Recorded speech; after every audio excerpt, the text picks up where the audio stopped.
It started with a smile, bright, radiant, and false.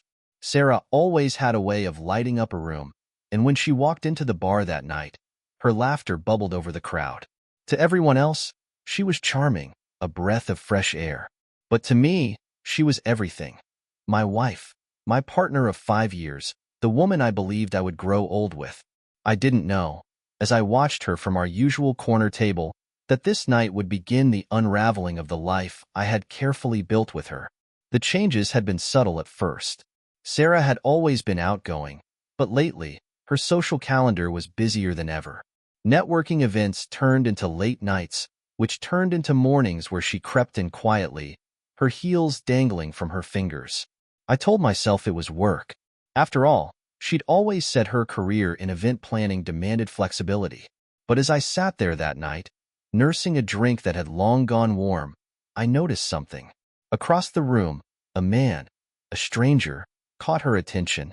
Their eyes met, and something passed between them. Something I couldn't ignore. Sarah glanced at me, her smile faltering for a fraction of a second. Then, she was all light again, leaning into the man's whispered words as though I didn't exist. I wanted to confront her, to demand answers, but I stayed rooted to my chair, paralyzed by a growing sense of dread. This wasn't the Sarah I knew, or thought I knew. When she finally came back to our table, her explanation was smooth. "Just an old friend," she said, her tone as casual as her shrug. But the pit in my stomach didn't ease. That night, lying in bed beside her, I stared at the ceiling, my mind racing with questions. Who was he? What did he mean to her? And why was I beginning to feel like I was losing her? Little did I know, this was only the beginning.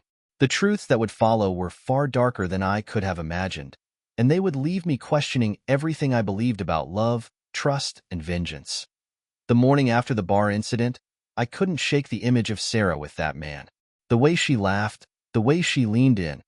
It wasn't just familiarity. There was something intimate, something unsettling. I told myself I was overreacting, that years of marriage didn't dissolve in a single evening. But the doubt lingered, wrapping itself around my thoughts like a vice. I decided to let it go, to trust her. After all, wasn't that the cornerstone of our relationship? Trust. At least, that's what I had believed. But Sarah's behavior only grew more erratic. She started coming home later and later, her excuses growing thinner with each passing week. "The client dinner ran late," she'd say, kicking off her heels by the door. Or, "The meeting got rescheduled. I didn't want to call and wake you." The explanation sounded plausible enough, but the tone, flat, almost rehearsed, sent alarms blaring in my mind. It wasn't just the late nights. Small things began to change. She started dressing differently, choosing outfits that hugged her figure in ways that felt less like her and more like someone else. She bought a new perfume, expensive and heady, a scent that lingered long after she had left the room. Even her laughter, once genuine and full of warmth, took on a brittle edge. I told myself to confront her, to ask the questions gnawing at my mind. But every time I tried, she disarmed me with a smile or a kiss, her touch a reminder of the woman I thought I knew. So I stayed silent, afraid of what the answers might be. Then, one night, everything shifted. I was working late in my home office, catching up on a project that had been delayed. The soft glow of the desk lamp barely lit the room, and the silence was broken only by the tapping of my keyboard. Sarah had claimed she was meeting a client for drinks, and I hadn't questioned her, until her phone buzzed on the desk beside me. At first, I ignored it, but it buzzed again and again, the insistence drawing my attention. Glancing at the screen, I saw a name I didn't recognize, Nathan. The message preview read, "Can't stop thinking about last night. When can I see you again?" My hands went cold. My chest tightened as I stared at the screen, my mind racing. Who was Nathan? What had happened last night? And why was this the first I was hearing of him? I wanted to unlock the phone, to scroll through the messages and find the truth. But something stopped me, a mix of fear and anger. Instead, I put the phone down, its screen still glowing with damning evidence, and waited for her to come home. When Sarah walked through the door an hour later, I was waiting in the living room. The weight of the unanswered questions hung heavy in the air. Who's Nathan? I asked, my voice calm but ice cold. Her reaction wasn't what I expected. She froze, her confident demeanor faltering. In that instant, I knew. The cracks in our foundation weren't cracks at all. They were chasms, deep and unbridgeable. Sarah stood frozen in the doorway, her purse slipping from her hand and landing on the hardwood floor with a dull thud. For the first time in weeks, she looked unprepared, vulnerable even. But her momentary shock was quickly replaced by a carefully crafted mask of confusion. Nathan? She repeated, her voice laced with feigned innocence. What are you talking about? I held up her phone, the screen still lit with the incriminating message. Her eyes darted to it, the flicker of recognition unmistakable. Don't lie to me, I said, my tone even but firm. Who is he, and what's going on? Her facade cracked further, but instead of coming clean, she stepped forward, reaching for the phone. You shouldn't be going through my messages, she said, her voice defensive now. That's a violation of my privacy. I stood my ground, keeping the phone out of her reach. Privacy? In a marriage, there's no room for secrets like this. I saw the message, Sarah. Just tell me the truth. She hesitated, the mask slipping completely. Her expression shifted, guilt and defiance warring for dominance. Finally, she sighed, running a hand through her hair. Nathan's just a colleague, she said, her tone dismissive. He gets overly friendly sometimes. It's nothing. I let out a bitter laugh, the sound startling even me. Overly friendly? That message didn't read like a casual work conversation, Sarah. Don't insult my intelligence. Her defenses went up again, her voice rising. You're blowing this out of proportion. I can't control how people text me. You're acting paranoid. Am I? I shot back, my frustration boiling over. Because if the roles were reversed, you'd be asking the same questions I am right now. Tell me the truth, Sarah. Have you been seeing him? Her silence was deafening. She wouldn't look me in the eye, her gaze fixed on some invisible point on the floor. That was all the confirmation I needed. How long? I asked, my voice quieter now, though the anger still simmered beneath the surface. How long have you been lying to me? It's not what you think, she said, but her words rang hollow. It's complicated. Then explain it to me, I demanded, taking a step closer. Make me understand why my wife has been sneaking around with someone else while I'm here building a life for us. She didn't respond right away. Instead, she sank onto the couch, burying her face in her hands. When she finally looked up, tears streaked her cheeks, but I couldn't tell if they were tears of regret or self-pity. I didn't mean for this to happen, she said, her voice trembling. It started out as nothing, a few conversations after work. I didn't think it would go this far. My stomach turned at her words. How far? I asked, the weight of the question pressing down on me. She didn't answer directly, but the look in her eyes told me everything I needed to know. The betrayal was complete, and there was no taking it back. The room fell into a suffocating silence after Sarah's half-confession. My thoughts were a whirlwind of anger, heartbreak, and disbelief. The woman I had loved so deeply, the woman I had built a life with, was sitting across from me, admitting to something that felt like the ultimate betrayal. And still, she refused to tell the whole truth. Why, Sarah? I finally asked, my voice quieter now, more tired than angry. Was I not enough for you? Did our life together mean so little? She shook her head, fresh tears spilling down her cheeks. It's not like that, she insisted, her voice trembling. It wasn't about you. I've been feeling lost, stuck. It just happened. I couldn't hold back a bitter laugh. It just happened? You don't just happen to text another man late at night. You don't just happen to let things get this far. You made a choice, Sarah. Her silence was louder than any words she could have spoken. She didn't argue, didn't try to shift the blame. That only solidified the truth I'd been trying to avoid. She knew she was wrong, and she knew she'd already lost my trust. I gave you everything, I continued, the words spilling out now. I sacrificed for you, supported you, believed in you. And this is how you repay me? By sneaking around behind my back, playing house with someone else? Her face crumpled, and she buried her head in her hands again. "I didn't mean to hurt you," she whispered, her voice muffled. "I never wanted this." "Then why did you do it?" I demanded, my voice rising again. "If you didn't want this, if you didn't want to hurt me, then why? Was it worth it? Was he worth it?" She didn't respond, and in that moment, I realized I didn't care about her answers anymore. The damage was done, and nothing she could say would undo it. "I need some air," I muttered, grabbing my coat and heading for the door. She didn't try to stop me, didn't say a word as I walked out into the cold night. Outside, the fresh air hit me like a slap to the face, but it did little to clear the storm inside me. I paced along the quiet street, my hands trembling as I replayed the night's events in my mind. I wanted to scream, to cry, to hit something. But most of all, I wanted to understand how the woman I thought I knew could betray me so easily. By the time I returned home, the house was dark. Sarah had gone to bed, leaving the living room eerily still. I stood in the doorway, staring at the space where we had once laughed, shared meals, made plans for the future. It all felt like a cruel joke now, a facade that had crumbled in an instant. I knew then that things would never be the same. Whatever came next, it would be on my terms. I wasn't going to let this betrayal define me or destroy me. The morning after Sarah's confession, I woke up to an emptiness that stretched far beyond the bed we'd once shared. The house was silent, save for the faint hum of the refrigerator in the kitchen. Sarah wasn't in our room when I opened my eyes. For a brief, fleeting moment, I wondered if she'd left. The idea filled me with equal parts relief and dread.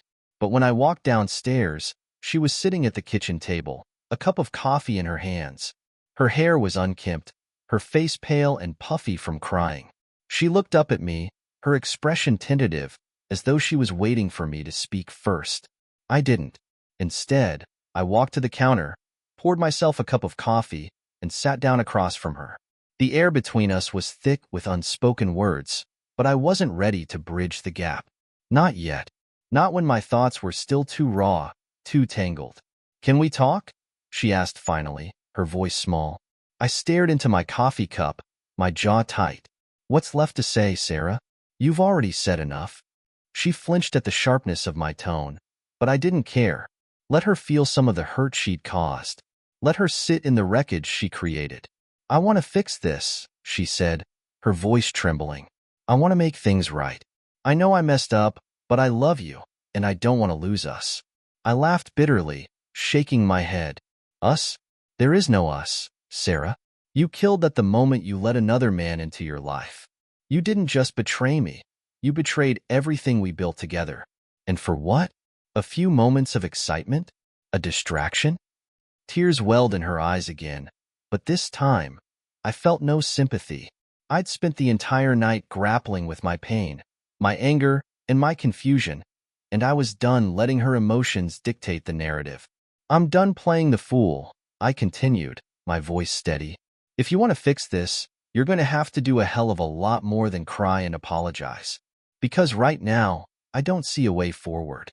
Her tears spilled over, and she reached for my hand. I pulled back before she could touch me, the gesture as much for my own sanity as it was to drive home my point. "I need space," I said, standing up. "I can't think straight with you here. So pack a bag and go stay somewhere else for a while." Her face crumpled, and she opened her mouth to protest, but I cut her off. "I'm not asking, Sarah. I'm telling you. Go." For once, she didn't argue. She nodded, wiping her eyes, and stood to gather her things. Within an hour, she was gone, leaving behind a silence that felt less oppressive and more liberating. As the door clicked shut, I let out a breath I hadn't realized I was holding. It was time to rebuild. Not the life I had with Sarah, but the life I deserved. As the door closed behind Sarah, I stood in the middle of the living room, the silence pressing against my ears. I should have felt relief, maybe even satisfaction. Instead, I was overcome by an overwhelming sense of loss.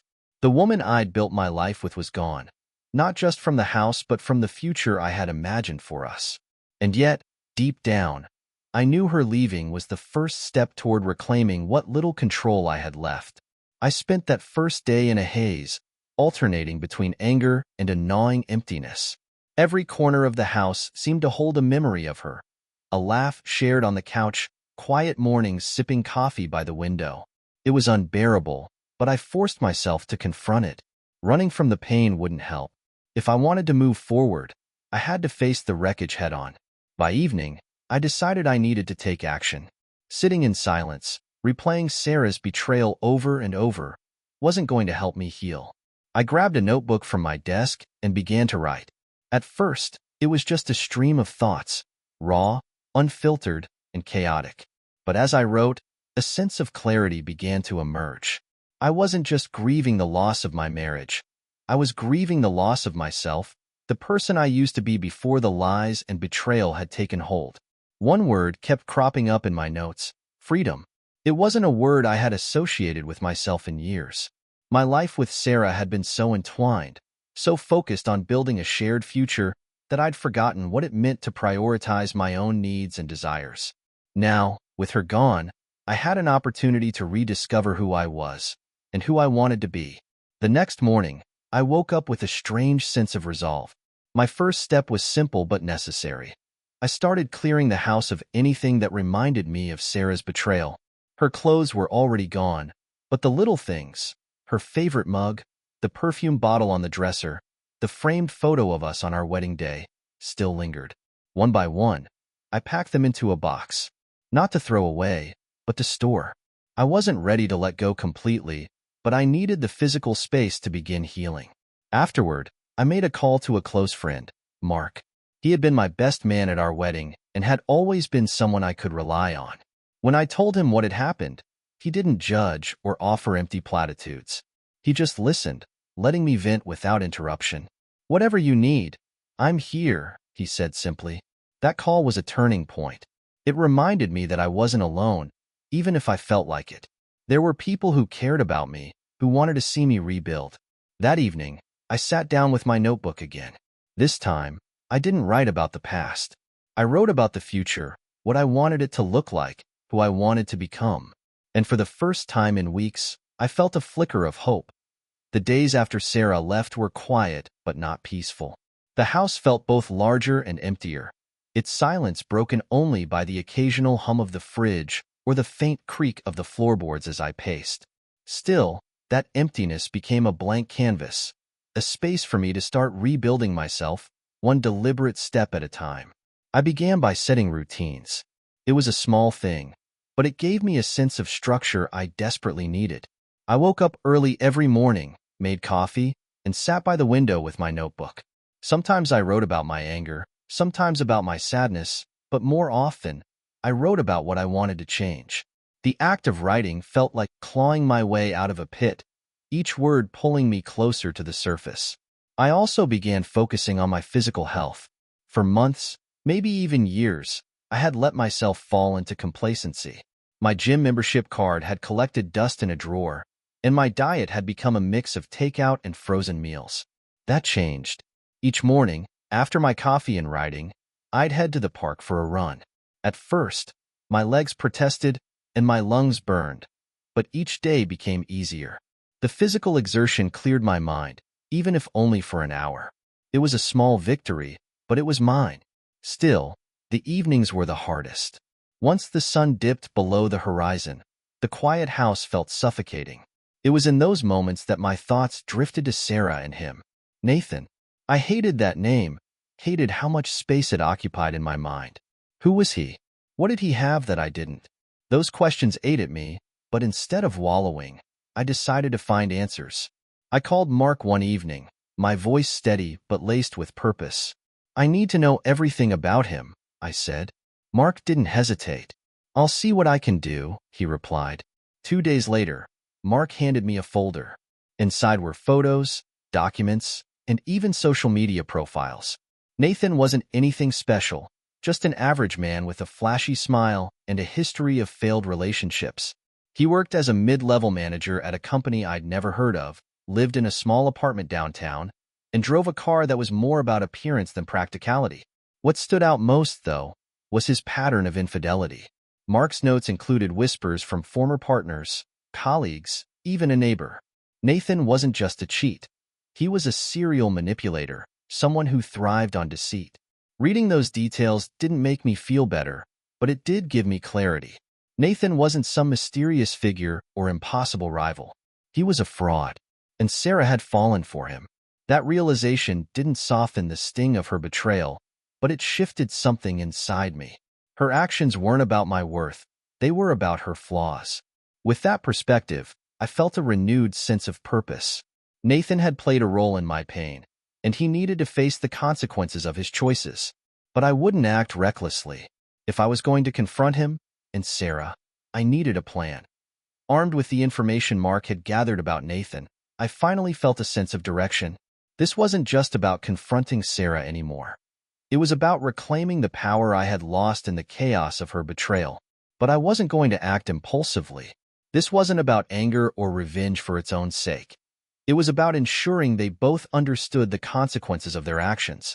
If Nathan was as manipulative as the reports suggested, he likely thought he'd walk away unscathed. That wasn't going to happen. I spent the next few days devising a plan. Step 1 was simple: protect myself. I met with an attorney, someone I'd researched extensively before making the call. Sitting in the sterile office with its neatly arranged bookshelves, I laid out my situation. The attorney, a sharp-eyed woman named Lisa, listened carefully, taking notes as I spoke. "Do you have evidence of the affair?" she asked. I nodded. "Texts, photos, even witnesses who can attest to her behavior." She leaned back in her chair, folding her hands. "Good. That will make things straightforward if this goes to court. But my advice? Take your time. Rushing into divorce might feel satisfying now, but patience could work in your favor." Her words stuck with me. As much as I wanted to rid myself of the pain Sarah had caused, rushing could leave me vulnerable. Instead, I decided to focus on gathering more evidence, not to hurt her, but to secure my future. Step 2 was more personal. If I was going to face Nathan, I needed to do it on my terms. I wasn't looking for a fight. I wanted to dismantle the fantasy he had built with Sarah. So, I dug deeper into his life. With Mark's help, I learned about his workplace, his routines, even the people in his orbit. The more I uncovered, the more I realized how shallow his existence was. Nathan thrived on appearances, but underneath, his world was precarious. A house of cards waiting for the right gust of wind. The perfect opportunity presented itself a week later. Nathan was hosting a networking event at a local bar, a casual gathering of professionals meant to bolster his reputation. Mark and I decided this would be the ideal moment to make my presence felt. The night of the event, I dressed sharply, my appearance deliberate and polished. When I entered the bar, I spotted Nathan immediately. He was holding court in the corner, laughing with a group of people who hung on his every word. From afar, he looked confident, self-assured. But as I approached, the flicker of recognition in his eyes betrayed him. "Can we talk?" I asked, my voice calm but firm. His smile faltered, but he quickly masked it. "I'm in the middle of something. Can it wait?" I leaned in slightly, lowering my voice. "No, it can't." Nathan glanced nervously around the room before nodding. "Fine. Let's step outside." As we moved toward the exit, I felt a strange sense of calm. This wasn't just about confronting him. It was about taking back control of the narrative. The chill of the night air greeted us as Nathan and I stepped outside the bar. The din of laughter and clinking glasses faded behind the door, leaving only the faint hum of passing cars to fill the silence. Nathan shoved his hands into his pockets, a nervous energy radiating from him despite the practiced air of confidence he had displayed moments earlier. "What do you want?" he asked, his tone clipped but wary. I took a deep breath, steadying myself. I wasn't here to scream or throw punches. I was here to make him understand that his actions had consequences. "I think you know exactly why I'm here," I said, my voice measured. "I want to talk about Sarah." His lips curled into a smirk, though it didn't reach his eyes. "Look, man, whatever's going on between you two is none of my business." "None of your business?" I repeated, my tone hardening. "You've been sleeping with my wife. That makes it very much your business." Nathan shrugged, the smirk fading slightly. "She didn't mention she was married when we started talking. I'm not the one who made vows to you." The audacity of his response lit a spark of anger in my chest, but I forced myself to stay calm. "Don't play innocent," I said. "I know who you are, Nathan. I know about your history, your patterns. You thrive on manipulating people, on getting what you want without caring about the damage you leave behind." For a moment, his composure faltered. His jaw tightened, and he shifted his weight uncomfortably. "Look," he said, his voice lower now. "Whatever Sarah told you, it's over. I don't want any trouble." "That's convenient," I said, crossing my arms.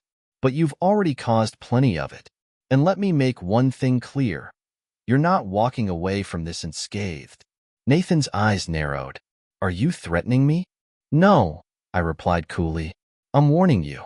If you think you can keep playing these games without consequences, you're mistaken. I know about your reputation, about the people you've hurt before. You're not untouchable." The flicker of fear in his eyes was brief but satisfying. I wasn't here to threaten violence or cause a scene. I wanted to plant the seed of doubt in his mind, to make him question whether he could keep operating without repercussions. Before he could respond, I continued. "I've already spoken to Sarah.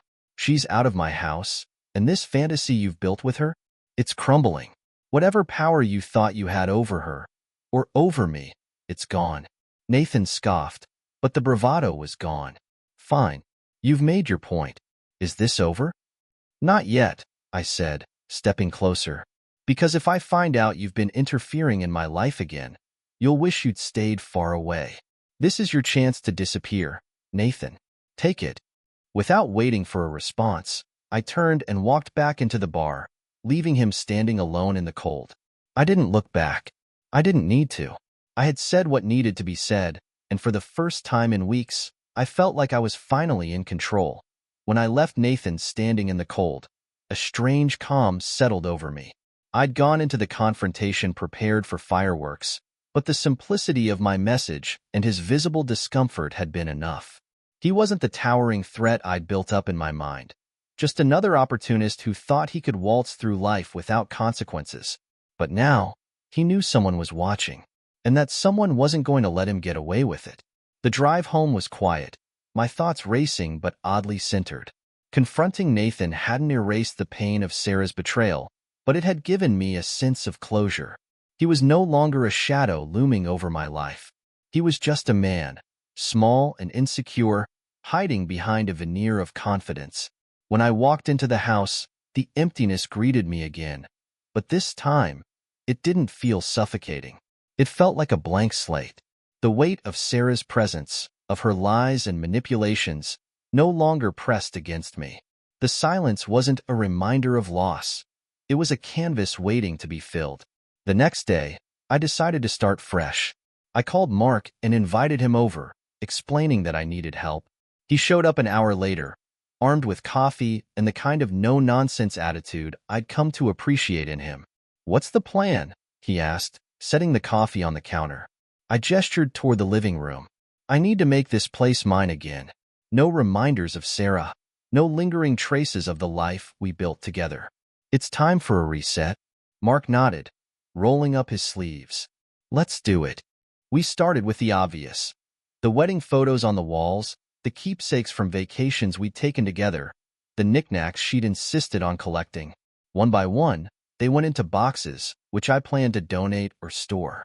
By the time we were done, the living room looked different, cleaner, lighter. It was still a work in progress, but it was a start.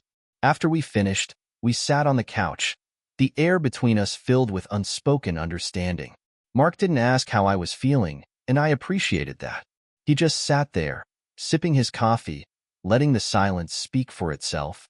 "You know," he said finally, "it takes guts to do what you did. Facing her, facing him, that's not easy." I shrugged, though his words meant more than I let on. "It wasn't about guts," I said. "It was about taking back control. I spent too much time letting her choices define me. That ends now." Mark smiled, raising his coffee cup in a mock toast. "Here's to new beginnings, then." That night, as I sat alone in the newly cleared living room, I felt a spark of something I hadn't felt in weeks: hope. The road ahead was still uncertain, but for the first time, I wasn't afraid of it in the days following the purge of Sarah's presence from the house. I threw myself into rebuilding, not just my home, but myself. The anger and heartbreak lingered, of course, but I channeled them into action. For too long, I had let her betrayal consume me. Now, I was determined to turn the pain into progress. I started small. The living room, stripped of its shared memories, needed a personal touch. I replaced the old wedding photos with landscapes from my favorite hikes. I painted the walls a calming blue, a color I'd always liked but that Sarah had vetoed. Each brushstroke felt like reclaiming a part of myself. My routines grew stronger, too. I stuck to my morning runs, increasing my distance each week. I joined a local gym and even signed up for a boxing class, the intensity of each session leaving me breathless but alive. Each punch against the bag felt like shedding a layer of doubt, fear, and resentment. Work became a refuge as well. As a project manager, I'd always been good at organization and strategy, but now I poured my energy into excelling. I took on extra assignments, networked with colleagues, and even earned a promotion within weeks. Success felt like vindication, proof that I could thrive without Sarah. But the nights were still hard. There were moments when the silence became deafening, when the ghost of what my marriage had been crept into my thoughts. I allowed myself to grieve in those moments, to sit with the sadness without letting it consume me. Healing wasn't a straight line. I reminded myself, and each small victory was a step forward. Mark continued to be a constant presence. He invited me to social gatherings, introduced me to new people, and refused to let me isolate myself. One night, over beers on his porch, he gave me a piece of advice that stuck. Your life isn't about what happened to you, man. It's about what you do next. His words echoed in my mind as I sat down that weekend to draft a plan. Not for revenge, but for my future. I listed my goals, both personal and professional, and set deadlines for each one. I wasn't just moving on from Sarah. I was building a life that didn't include her. 2 weeks after Sarah had left the house, I received an email from her. I stared at the subject line, "Can we talk?" for what felt like an eternity before opening it. Her message was long, apologetic, and full of the same pleas I'd heard before. She wanted to fix things, to make amends, to prove that she still loved me. "I know I hurt you," she wrote. "I don't deserve your forgiveness, but I want to try. Please, can we meet?" I closed the email without replying. Her words felt hollow, like a song I'd heard too many times. Yet, a small part of me hesitated. Could she truly change? Was reconciliation even possible? The next day, she called. I ignored the first 2 rings, but answered the third. "What do you want, Sarah?" I asked, my tone cold. "To see you," she said softly. "To explain. Please, just one conversation." Against my better judgment, I agreed. We met at a coffee shop the following afternoon. She looked different, tired, remorseful, but I reminded myself that appearances could be deceiving. "I've been going to therapy," she began. "I'm trying to understand why I did what I did." Her words were carefully chosen, her demeanor earnest. But as she spoke, I realized something. Her guilt wasn't about me. It was about her. She wasn't asking for forgiveness because she valued our marriage. She was asking for it to absolve her own conscience. "I'm glad you're working on yourself," I said finally, my voice steady. "But I've moved on, Sarah. This is over." Her eyes widened, and for the first time, she looked genuinely lost. "You don't mean that," she whispered. "I do," I replied. "I've started building a life without you, and it's a better one. I don't hate you, but I can't let you back in." She didn't argue, perhaps sensing the finality in my tone. She left the coffee shop quietly, and as I watched her go, I felt no regret. I had chosen myself, and that choice felt right. With Sarah's attempt at reconciliation behind me, I threw myself fully into my own journey. Opportunities began to present themselves in unexpected ways. One evening, after a particularly grueling boxing class, I struck up a conversation with a woman named Elena. She was strong, funny, and refreshingly honest. We exchanged numbers, and over the next few weeks, we became friends. Elena's presence was a revelation. She didn't try to fix me or rush me into anything. She simply listened, offering laughter and understanding in equal measure. Slowly, I began to open up, and for the first time in months, I felt the possibility of joy. At work, my promotion brought new challenges and successes. I led a major project that gained recognition company-wide, and I started mentoring younger employees. Each achievement felt like another brick in the foundation of my new life. Months passed, and my bond with Elena deepened. She wasn't a replacement for Sarah. She was something entirely new. She challenged me, supported me, and made me laugh in ways I hadn't in years. One evening, as we sat watching the sunset, I realized I wasn't just surviving anymore. I was thriving. My past with Sarah no longer felt like a weight. It was a lesson, a chapter in my story that had brought me to this moment. I felt free, truly free, for the first time in years. Looking back on everything, I'm grateful, not for the pain or the betrayal, but for what came after. Losing Sarah forced me to find myself, to confront the parts of my life I had neglected. It wasn't easy, and it wasn't quick, but it was worth it. Today, I'm in a place I never imagined. My career is thriving, my relationships are rich and meaningful, and I've found peace in my own company. Elena has become a part of my life, not as a replacement, but as a partner in the journey. Betrayal broke me, but it didn't define me. What defines me now is the strength I found in the aftermath, the courage to rebuild, and the hope for what lies ahead. This is my new beginning, and it's one I chose for myself,